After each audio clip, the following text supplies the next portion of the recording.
नमस्कार, hello doctor में आप सभी का स्वागत है। जैसा कि आप सभी जानते हैं कि 7 अप्रैल को विश्व स्वास्थ्य दिवस मनाया जाता है। इस संबंध में आज हम बात करेंगे कि जो हम बीमारियां देश दुनिया में बीमारियां बढ़ क्यों रही हैं, इसके पीछे के कारण क्या है और कौन सी सावधानियां रखेंगे ताकि बीमारियां न हो।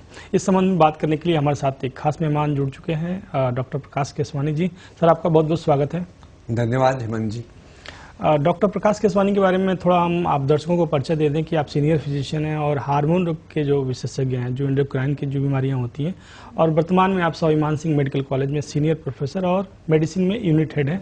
आपको 33 वर्षों से अधिक का अनुभव है और आपने जो पढ़ाई की है वो एमडी मेडिसिन के साथ एंडोक्राइन में जो हार्मोन रोग से जो जुड़ी बीमारियां हैं उसमें डीएम किया और आपके 40 से अधिक रिसर्च पेपर प्रकाशित हो चुके हैं और आपको कई सारे अवार्ड्स भी मिल चुके हैं। अच्छा सर, हम बात करते हैं विश्व स्वास्थ्य दिवस पे, तो ये सिर्फ समस्याएं जिस तरह से बढ़ रही हैं, अगर बात करें युवाओं में भी है, बुजुर्गों में भी है, जो पहले नहीं दिखती थी, आखिर ये कारण कौन से कारण है जो इस तरह की समस्याएं बढ़ती जा रही हैं? देखिए हेमंत जी, अगर पिछले 20 सालों को देखें, 2 दशक में आदमी की जीवन शैली में आमूलचूल परिवर्तन हो गया। जो युवा होता था पहले सबसे पहले बाहर खेलने जाता था, वो बच्चा भी टीवी पे और उसके बाद अब व्हाट्सएप पे ऐसा शिफ्ट हुआ है कि आउटडोर गेम्स की आदत ही नहीं रही। जब तक मसल्स नहीं चलेंगी, हार्ट डेवलप नहीं होगा, मसल्स डेवलप नहीं होंगी, दुनिया भर की बीमारियां उस आदमी को डेवलप होती हैं। और फिजिकल एक्टिविटी की कमी से दूसरा, खान पान में भी बेहद परिवर्तन हुआ है पिछले 2 दशक में। पहले जो हम लोग घर पे बैठ के घर का खाना खाते थे, अच्छी सब्जियां बनती थी, हरी सब्जियां भी बनती थी, दालें दही सब खाते थे, अब सब शिफ्ट हो गए फास्ट फूड पे। छोटे बच्चे को भी कुरकुरे चाहिए, पता नहीं किस चीज का बनता है, लेकिन उसको वही स्वाद में अच्छा लगता है। उसके चक्कर में दूध और रोटी और दाल को भूनता जा रहा है जी।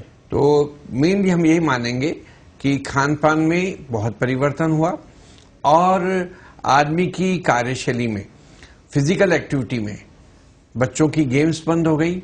छोटे बच्चे को भी स्कूल जाने के लिए एक्टिवा चाहिए, जबकि हमें अच्छी तरह याद है, हम कॉलेज में भी जो है, मेडिकल कॉलेज में भी साइकिल पर ही जाया करते थे, शरीर हमेशा स्वस्थ रहता था। ऐसे ही बड़ों का भी देखें तो घर में हर काम करने के लिए मशीन आ गई। वो मशीन तो काम करी और आदमी के शरीर का काम खत्म हो गया और इस आदमी का शरीर भी खत्म ही हो रहा है। तो फिजिकल एक्टिविटी शरीर के लिए एक टॉनिक का काम करती है। मसल्स चलती हैं, खून का दौरा होता है, शरीर में ताकत आती है। तो फिजिकल एक्टिविटी कम होती गई। खाने में बहुत तरह से विपरीत प्रभाव वाला खाना हम खाने लग गए। यह खास बात है जी। अच्छा सर, बात करते हैं कि हर कोई, या हम बात करें हमारी जो प्राचीन चिकित्सा पद्धति है आयुर्वेद, उसमें भी कहा जाता है कि जो पहला सुख है वो निरोगी का है। तो निरोग करने के लिए जो आदतें हैं उसके अलावा हमें किन किन बातों पर ध्यान रखना चाहिए? देखो, आपने बहुत ही अच्छी चीज बोली। आयुर्वेद ने ये तो सर्वविदित कि सबसे पहला सुख निरोगी काया।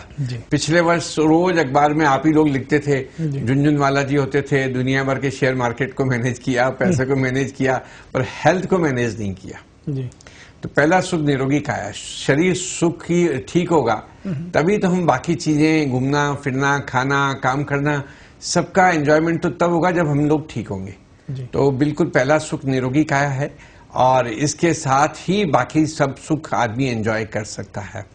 तो शरीर का अच्छा ध्यान हमेशा रखना चाहिए। सबसे पहला आदमी को ध्यान, और शरीर ही एक चीज है जो आखिर तक आपके साथ चलेगा। हो सकता है आपकी पत्नी, आपका पति भी आपसे पहले या आगे पीछे चले जाए, लेकिन शरीर तो आपके साथ हमेशा उस दिन तक रहेगा जब तक आप जिंदा हैं। तो इसका आपको अच्छा ध्यान रखना चाहिए। और खाने पीने का, घूमने का और फिजिकल एक्टिविटी करें, तनाव से भी मुक्ति रहे, और ये सब चीजें ध्यान रखेंगे तो हमें, हमारी एलोपैथी में भी, ऐसा नहीं सिर्फ आयुर्वेद में ही बताते हैं, एलोपैथी में भी यही बताते हैं कि फिजिकल एक्टिविटी, जो लाइफ स्टाइल है, वो सबसे ज्यादा प्रभावित करती है आपके शरीर स्वास्थ्य को। तो लाइफ स्टाइल आपके कई बीमारियों को होने से ही रोक देता है अगर लाइफ स्टाइल ठीक है। उसमें फिजिकल एक्टिविटी और डाइट, फिर स्ट्रेस कम हो, स्मोकिंग कम हो, अल्कोहल ना हो, ये सब चीजें लाइफस्टाइल चेंजेस होते हैं तो कई चीजें तो होने से ही पूरा बचाव हो जाएगा, और कई चीजों में, कई बीमारियों में अगर हुई भी है तो उनका प्रभाव काफी कम तक कम हो जाता है जी। अच्छा सर, एक बात होती है कि जैसे कम उम्र से ही लाइफ स्टाइल अच्छी रखी जाए, एक बात होती है कि जैसे मान लीजिए 50 या 60 साल की उम्र के बाद से फिर ध्यान रखते हैं, तो दोनों में बेहतर कौन है और किस तरह के लाइफ स्टाइल रखनी चाहिए? बहुत बहुत अच्छी बात पूछी हेमंत जी आपने। भाई देखो कि इसका तो कोई मुकाबला ही नहीं है कि बचपन से अपन हेल्दी लाइफ स्टाइल को पकड़ के रखें, है ना, और कोई चीज को डेवलप होने से ही रोक दे। अगर मान लो बचपन से फिजिकल एक्टिविटी और खाने पीने का ध्यान रखा, उसको शुगर नहीं हुई, तो उससे अच्छा बात तो क्या हो सकती है। दूसरी कैटेगरी आपने बताई कि बड़ी उम्र में, तो बड़ी उम्र में 50-55 पे जाके करेंगे तो पहले जो वो भी बुरा नहीं है, वो भी डेफिनेटली निश्चित रूप से फायदा देगा ही देगा। फिजिकल एक्टिविटी का, डाइट का, एक्सरसाइज का और ये सब चीजें अच्छी चीजें अपनाने का बहुत ज्यादा फायदा होगा। लेकिन मान लो कि 40 में, 45 में, 50 में डायबिटीज मुझे हो गई और ब्लड प्रेशर भी हो गया, उसके बाद मैं करने लगा, वो तो शायद मैं मजबूरी में कर रहा हूं कि मेरे को अब सामने दिख रहा है कि अब अगर नहीं किया तो दुखता ही हो जाएगा। लेकिन वो करने का भी फायदेमंद है। लेकिन अगर शुरू से ही हम अगर अपना लेते हैं हेल्दी लाइफ स्टाइल को और काफी हद तक की बीमारियां होने से ही रोक लेते हैं, तो उसका तो कोई मुकाबला ही नहीं है। वो आपकी एक ऐसी विजय है कि आप किसी भी चीज से उसकी बराबरी नहीं कर सकते। जी, अच्छा, आप तो हार्मोन रोग के विशेषज्ञ हैं, खासकर आप डायबिटीज, थायराइड और लाइफ स्टाइल जो बीमारियां उसको उसको देखते हैं। तो सर ये आजकल एक दिनचर्या में भी बीमारी एक तरह से देखा जाए लगभग हर घर में है। हाँ जी। ये ना हो उसके लिए क्या करना चाहिए? अच्छा, देखो कि डायबिटीज और साथ में अगर वेट को देखें तो ये भी मेनली जेनेटिक इन्फ्लुएंस रहता है। जिस फैमिली में डायबिटीज होने की संभावना है उनको होती है, लेकिन वो हमारे बस की बात नहीं है। कुछ चीजें तो है कि अनमोडिफाइबल, जैसे जेनेटिक आपकी प्रीडिस्पोजिबिलिटी हो गई, पर उसके बाद भी एक बहुत बड़ा फैक्टर होता है जो आप मॉडिफाई कर सकते हो, और उसको मॉडिफाई करना है तो फिर आपको अच्छी जीवन शैली की ही जरूरत है। स्वस्थ खाना खाएं और ऐसा खाना खाएं जिसमें दुनिया भर के फाइबर्स, विटामिन, मिनरल हो, संतृप्त वसा, सैचुरेटेड फैट्स, घी, मक्खन, मलाई, मावा, ये कम से कम हो। खाना हो भी, और तेल, ऑयल, फैटी एसिड कोई लेते भी हैं तो अनसैचुरेटेड फैटी एसिड्स हो गए, कम मात्रा में तेल हो गए, वो चीजें अच्छी हैं, बजाय इसके कि घी और चीज की चीजें हम लोग दिन भर खा रहे हैं। एक रोटी में सिर्फ 80 कैलोरी है और एक पिज्जा में कम से कम 400 कैलोरी है। जी। तो बच्चा वैसे तो कुछ खा नहीं रहा और एक पिज्जा खा गया तो दो पूरे खाने के बराबर की कैलोरीज गई, वेट भी बढ़ेगा और सैचुरेटेड फैट्स भी गई, इंसुलिन के काम करने की ताकत भी कम हुई और मोटापा भी आएगा और शुगर और ब्लड प्रेशर के होने की संभावना भी बढ़ जाएगी। तो ये सब चीजें शुरुआत से अच्छी ध्यान में देने की है। जी। अच्छा सर, आपने जैसे पिज्जा की बात की, तो सर ऐसा क्या हो जाता है कि उसका स्वाद ज्यादा अच्छा होता है, हमारी रोटी लोग पसंद नहीं करते हैं? हाँ, देखो कि जो चीज, एक अच्छी बात, पक्की बात है कि जिस चीज में फैट ज्यादा होगा उसकी पैलेटेबिलिटी जो होती है वो अच्छी होती है। किसी, जैसे आप देखेंगे रोटी के मुकाबले परांठे की पैलेटेबिलिटी जो होती है, स्वाद जो होता है, खाने की अच्छा होती है, वो ज्यादा होती है। तो जिस चीज में थोड़ी सी फैट ज्यादा होगी उसकी पैलेटेबिलिटी अच्छी होती है।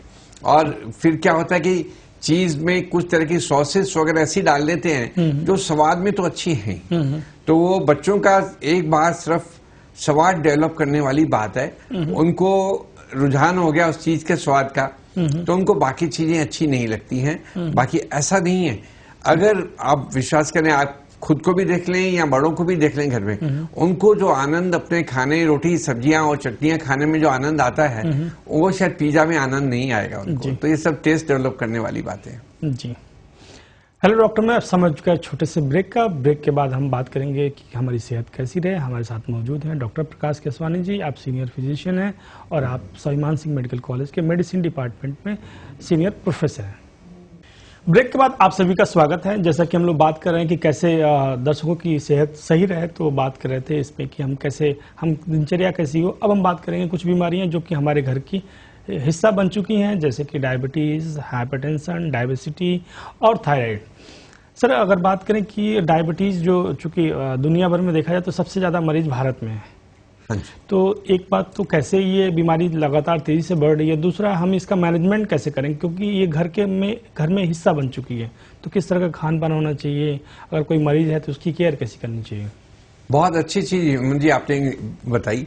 जब हम लोग एमडी की थी हम लोगों ने आज से 35 साल पहले, तब डायबिटीज के मरीज बहुत कम होते थे। फिर हमने डीएम की, लगता था कि बहुत कम लोग होंगे, लेकिन पिछले 20 साल में डायबिटीज की होने की प्रिवेलेंस है इस तेजी से बढ़ी है कि बाकी हर बीमारी के मुकाबले ये तेजी से उभर के आई है। और प्रैक्टिकली अगर देखा जाए, अगर बड़ी उम्र का आदमी देखते हैं 50-60 साल के, हर चौथे आदमी में एक को डायबिटीज मिलेगी, हर घर में एक न एक आदमी को डायबिटीज मिलेगी। पूरी पॉपुलेशन को देखा जाए तो अर्बन हिस्सों में, शहरी हिस्सों में करीब करीब 10% जो वयस्क हैं उनको डायबिटीज होने लग गई। तो आज हमारे पास हिंदुस्तान में करीब 5 करोड़ लोगों को डायबिटीज हो चुकी है। और इतने ही 5 करोड़ और हैं जिनको मालूम नहीं है डायबिटीज है, लेकिन हल्की हल्की चलती जा रही है, फिर किसी वर्ष उनके टेस्ट होता तो मालूम पड़ता है। तो इस तरीके से, और ऐसा नहीं है डायबिटीज थोड़ा प्यास लग गई, थोड़ा पेशाब लग गई, इतनी सिंपल बीमारी है। समस्या तब आती है जब ये कंट्रोल में नहीं आती है, तो 10 साल बाद, 15 साल बाद बाकी चीजों पर असर डालती है। आप विश्वास नहीं करेंगे, आज विश्व में गुर्दे खराब होने का सबसे बड़ा कारण डायबिटीज हो गई, अंधता का कारण सबसे बड़ा डायबिटीज हो गई, पैर की एम्पुटेशन, पैर कटने का सबसे बड़ा कारण डायबिटीज हो गई। ऐसे ब्लड प्रेशर बहुत कॉमन है डायबिटीज में, हार्ट की प्रॉब्लम कॉमन है। तो डायबिटीज एक खुद बीमारी नहीं है, सारी बीमारियों को आगे जाकर के बढ़ाती है। तो उन सबको रोकने का अब की तरीका है शुगर अच्छे से कंट्रोल हो। और जिस दिन से डायबिटीज हुई पहले कोई लक्षण नहीं है, उस टाइम में अगर कंट्रोल कर लेते हैं तो बाद में ये सब कॉम्प्लिकेशंस होने की संभावना बेहद कम हो जाती है। तो आपने कहा कि जैसे कंट्रोल कैसे करें, तो फिर सबसे पहले उसका तो डाइट का प्लानिंग, उसका खुद का वजन कितना है, वजन कम करने की जरूरत है, और खुद की शारीरिक मेहनत कैसी है, उसके हिसाब से अपन डाइट का प्लान करें।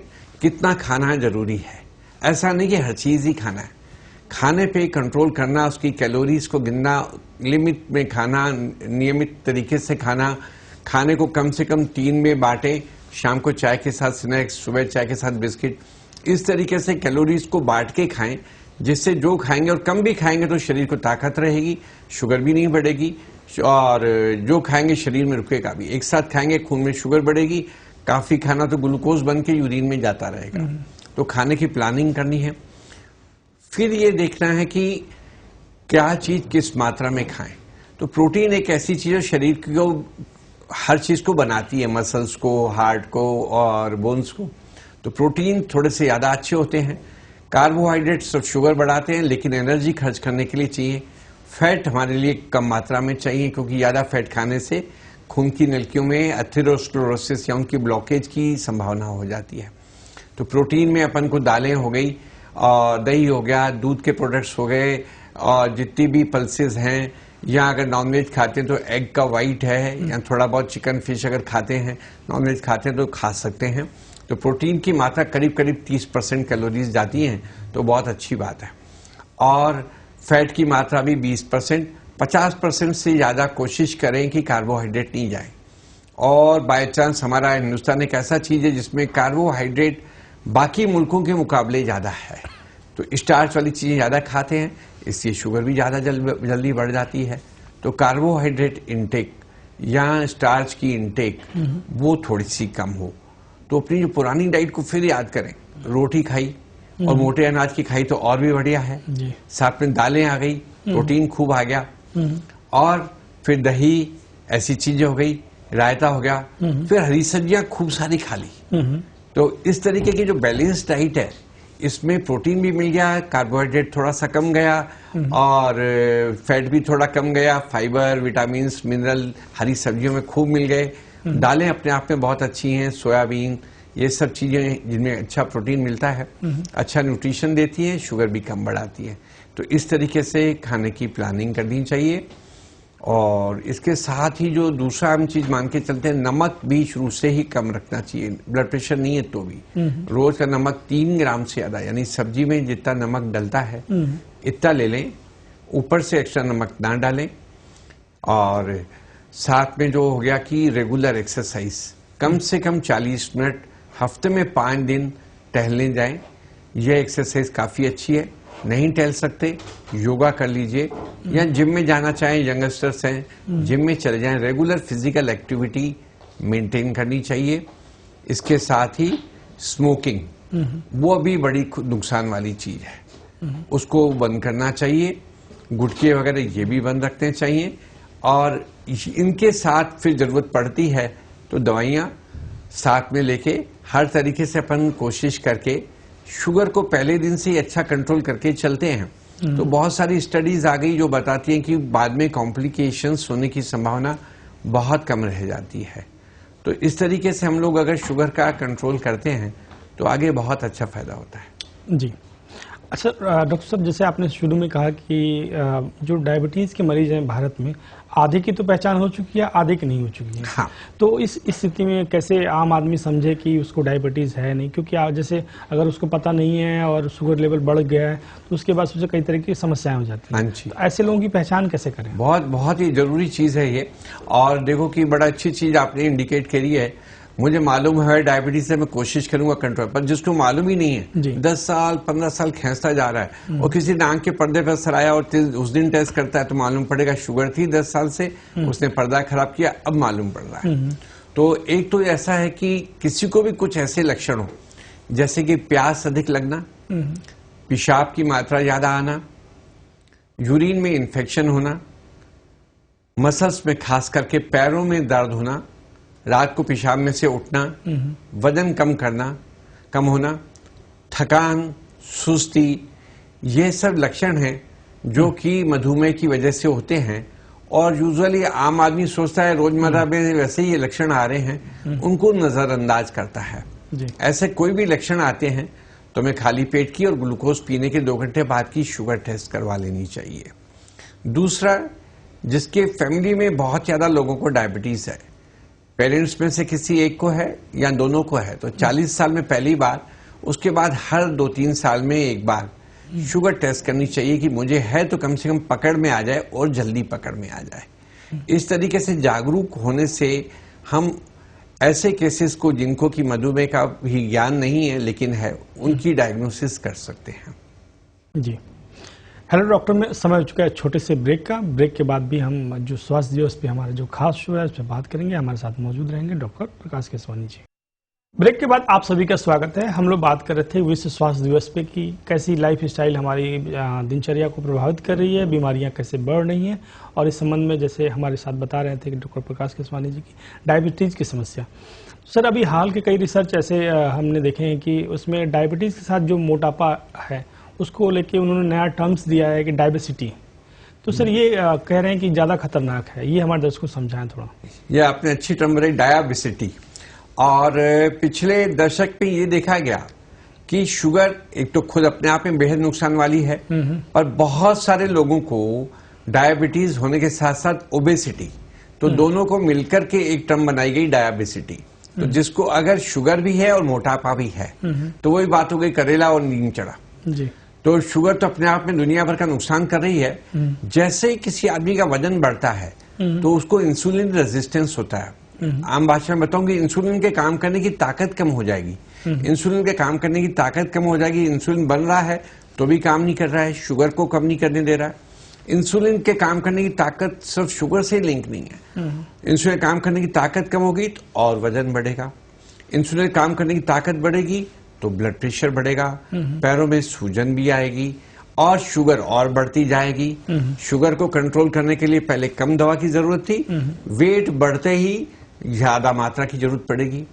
इंसुलिन जैसे होता है उसका डोज मोटापे के हिसाब से ही तय करते हैं, वजन ज्यादा है ज्यादा यूनिट्स लगानी पड़ती हैं। तो दोनों चीजें मिलकर के, और मान लो किसी को डायबिटीज नहीं है, उसका सिर्फ वेट बढ़ गया तो ये मोटापा ही अपने आप में मधुमेह को पैदा करने के लिए काफी है। ये इंसुलिन के काम करने की ताकत कम कर देगा, उसकी वजह से धीरे धीरे आपकी फिजिकल एक्टिविटी कम होगी और आपको शुगर होने की चांस पूरी बढ़ती जाएगी। तो दोनों बीमारियां आपस में एक दूसरे से पूरी तरह से जुड़ी हुई है। एक होने के बाद दूसरे होने की संभावना ज्यादा है, और दोनों बीमारियां एक है तो दूसरे की प्रकोप को, उसकी जो आपके नुकसान करने की क्षमता है उसको बहुत तेजी से बढ़ाती है। तो यह जरूरी है कि अब किसी को मधुमेह है तो उसका वजन अगर ज्यादा है तो उसको भी साथ साथ कंट्रोल करना चाहिए। वजन कम करना मधुमेह के कंट्रोल में भी मदद करेगा, साथ में उसके बीपी और हार्ट की तकलीफ होने से भी रोकेगा। तो ये जो डायबिसिटी टर्म आपने बताई बड़ी वाजिब टर्म है जिसका कि अच्छे से मैनेज करना चाहिए। अच्छा, एक और इसमें बात है कि रिवर्सिबल डायबिटीज़ की बात की जा रही है। जैसे आपने कहा कि डायबिसिटी में वजन बढ़ जाता है, तो उसमें कह रहे हैं कि अगर वजन 10 से 15% कम कर ले तो डायबिटीज़ खत्म भी हो जाती है। ये थोड़ा दर्शकों को बताएं। ये भी एक नया कंसेप्ट है जो आपने बताया, रिवर्सल ऑफ डायबिटीज। पहले ये मानते थे मधुमेह हो गई तो हो गई, अब जिंदगी भर इसको झेलना है। पर पिछले 5-6 साल पहले में कुछ स्टडीज ऐसी आई जिनमें ये देखा गया कि शुगर कंट्रोल करना, मैं बताऊं, बेहद आसान है। वजन कम करना एक तपस्या है। यानी आदमी ठान ले कि मुझे तो भूखे रहना है, भूखे ही रह करके चलना है, कम खाऊंगा, भूख लगेगी तो भी कम खाऊंगा, तो जाके धीरे धीरे वजन कम होता है। लेकिन यह देखा कि जिन्होंने काफी वजन कम किया और 1 साल के अंतराल में जाके जिनका वजन 15 किलो कम हो गया, उन सबकी एक बार डायबिटीज, करीब 84% ऐसे लोगों की डायबिटीज जड़ से ही खत्म हो गई। उनकी दवाइयां बंद हो गई, उनको मीठा भी खाना शुरू कर दिया, और जब तक वेट कम था वो बगैर डायबिटीज के आराम से चल रहे हैं। पहले 1 साल का ट्रायल हुआ, फिर 2 साल हो गए उन सबको दवाइयां बंद किए हुए। तो रिवर्सल ऑफ डायबिटीज बड़ा कारगर सिद्ध हो रहा है। और ऐसे लोगों में खास करके अच्छा है जो यंग एज के लोगों को डायबिटीज हुई और उसका वजन बढ़ा हुआ हो और बहुत लंबे टाइम की डायबिटीज नहीं है। ऐसे कैंडिडेट्स बहुत ही उपयुक्त हैं वजन कम करके और डायबिटीज के रिवर्सल को करने के लिए। ऐसे पेशेंट्स का अगर वजन कम हो जाता है करीब 15 किलो, और ऐसा हमने पिछले 3 साल में बहुत लोगों के साथ किया भी है। यंग पेशेंट आता तो उसको बोलते हैं भैया तू खाना भूल जा, तेरी शुगर जड़ से खत्म हो जाएगी, तू सिर्फ भूखा रहे, कम कम खाना खा और एक्सरसाइज कर और कम दवाइयां ले। तो बहुत ही कारगर सिद्ध हुआ है reversal of diabetes young patients में जो ओबीस है उनके। जी, बहुत बढ़िया आपने बताया कि कैसे मतलब यंग पेशेंट जो, क्योंकि अभी डायबिटीज को लेकर लोगों में डर तो बढ़ा है, लेकिन डर बढ़ने के साथ समस्याएं, तनाव बढ़ जाती हैं और दूसरी समस्याएं हो जाती हैं। तो डरे नहीं, हो जाए तो डॉक्टर से सलाह लेके अच्छे से इलाज लें और सावधानियां जरूर बरतें। अच्छा डॉक्टर साहब, जैसा कि डायबिटीज के साथ हाइपरटेंशन की समस्या बढ़ रही है और देखा भी जा रहा है कि दोनों कई बार एक साथ दिखते हैं, तो इस कंडीशन में किन बातों का ध्यान रखना चाहिए? देखो, एक तो ब्लड प्रेशर जो है वो भी अपने आप में इतनी खराब बीमारी है जितनी डायबिटीज। अगर देखा जाए तो पैरालिसिस का अटैक, हार्ट का अटैक का जो मेन कारण है वो ब्लड प्रेशर ही है। वो भी साइलेंट किलर है, चुपचाप से बढ़ता रहता है, मालूम ही नहीं पड़ता है। और शुगर हो गई तो ब्लड प्रेशर होने की संभावना कम से कम 2 से 4 गुना ज्यादा होती है। अगर हम 100 आदमी देखते हैं बगैर डायबिटीज के और 100 आदमी डायबिटीज के, तो डायबिटीज वालों को कम से कम 2 से 4 गुना ब्लड प्रेशर हाई होने की संभावना है जी। और दोनों ही बीमारियां साथ जुड़ जाएं तो दोनों ही बीमारियां मिलकर, जैसे किडनी को जितना शुगर नुकसान करती है, बीपी उससे ज्यादा नुकसान करता है, हार्ट को उससे ज्यादा नुकसान करता है, ब्रेन के अटैक को उसको नुकसान करता है। दोनों मिलकर अगर जब हो जाती हैं तो मैनेज करना बहुत ही अच्छी तरह से करना चाहिए। शुगर बीपी को दोनों को बहुत अच्छे कंट्रोल में रखना चाहिए, डाइट से, रेगुलर एक्सरसाइज से, दोनों की दवाई लेके। क्योंकि अगर बीपी बढ़ा रह गया, शुगर कंट्रोल हो गई, तो किडनी को, आंख के पर्दे को, ब्रेन के अटैक को, सबको हम वापस से बुला रहे हैं। तो दोनों को अच्छा कंट्रोल करेंगे तो शायद ये सब कॉम्प्लिकेशंस जो हैं दोनों के, उससे अच्छा बचाव होता है। तो ब्लड प्रेशर भी अच्छा कंट्रोल होना चाहिए। अच्छा सर, बीपी के मरीजों के साथ एक दिक्कत देखने को आती है जिससे उनकी समस्या और बढ़ जाती है।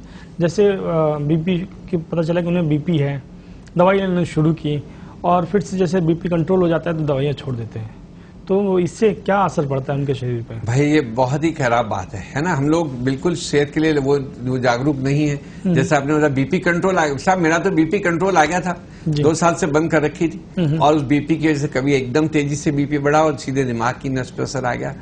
उस दिन हम बीपी को भूल जाते हैं, उस बड़ी बीमारी के पीछे उससे दुखी हो जाते हैं। तो ब्लड प्रेशर दवा ली, परहेज की, कंट्रोल आ गया, इसका मतलब नहीं है कि हम गोली बंद करें। हाँ, उसके बाद अच्छा है कि हम सेम गोली चालू रखें, डॉक्टर की फॉलोअप में उससे चेकअप कराते रहें। वो कुछ कहता है तो कम कर लें दवा, अदरवाइज दवा को बंद ना करें। ब्लड प्रेशर को हमेशा अच्छे कंट्रोल में रखें।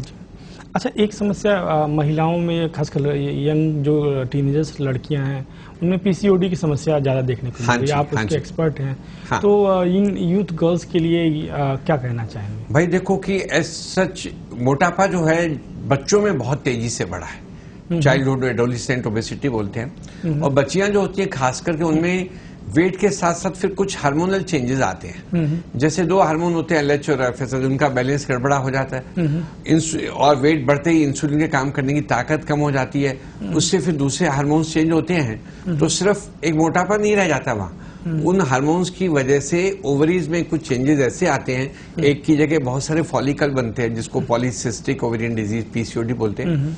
तो ऐसी बच्चियों के तो पीरियड्स की इरेगुलरिटी की बहुत संभावना होती है जी। वेट तो बड़ा ही बड़ा, साथ में चेहरे पे, हाथ पैर पे, पेट पे, इन पे बालों की ग्रोथ होने लगती है। तो ये सब चीजें पीसीओडी में वजन बढ़ना, पीरियड्स की इरेगुलरिटी और बालों की ग्रोथ, ये सब होती हैं। और इसमें भी मेन तो हम यही मानेंगे लाइफ स्टाइल चेंजेस, स्ट्रेस हो गया, डाइट चेंजेस हो गए, फिजिकल एक्टिविटी नहीं है, वजन बढ़ गया, इन सब का बड़ा रोल रहता है। और शुरू से ही अगर वजन को अच्छा कंट्रोल में रहते हैं तो ये तकलीफें भी होने की संभावना कम होती है, या होती भी है तो मैनेज बड़ी इजीली हो जाती है। अच्छा सर, जैसे हम लोग कहते हैं कि हेल्दी डाइट लें, लेकिन जब शहरों में जब बच्चे खासकर जो या बैचलर कोई रहता है तो उनके खाने में बहुत दिक्कतें होती हैं। हाँ, और ऐसे मरीज आपके पास आते हैं तो उन्हें क्या सलाह देते हैं, किस तरह का डाइट लें? भाई देखो, जैसे शहरों में जैसे स्कूल में बच्चे पढ़ते हैं, अब कई बेचारी पेरेंट्स लाते हैं, ये रहते तो सीकर में, यहाँ कहीं पीजी में पढ़ रही है बच्चियां, अब वो बेचारे के साथ प्रॉब्लम ये है कि खाना तो वही खाएंगे जो पीजी में मिलता है जी। फिर बच्चों को समझाते हैं कि बेटा कोई जो हरी सब्जी बनी हो, और मैथ्स वाले को बोल दो भाई मेरे को सूखी रोटी दे दो। लोगों का नाश्ता में सुबह पास्ता और मैगी बन रहा, उससे को भैया मेरे को एक सादी रोटी दे दे, एक कप दूध के साथ।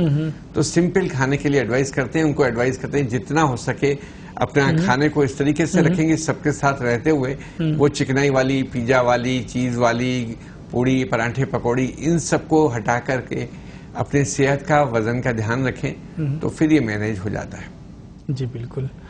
तो विश्व स्वास्थ्य दिवस के अवसर पे हमारे स्टूडियो आए डॉक्टर प्रकाश केसवानी जी को हम बहुत बहुत धन्यवाद कहेंगे, उन्होंने अपना समय निकाल के हमें, हमारे दर्शकों की इतनी महत्वपूर्ण जानकारी दी।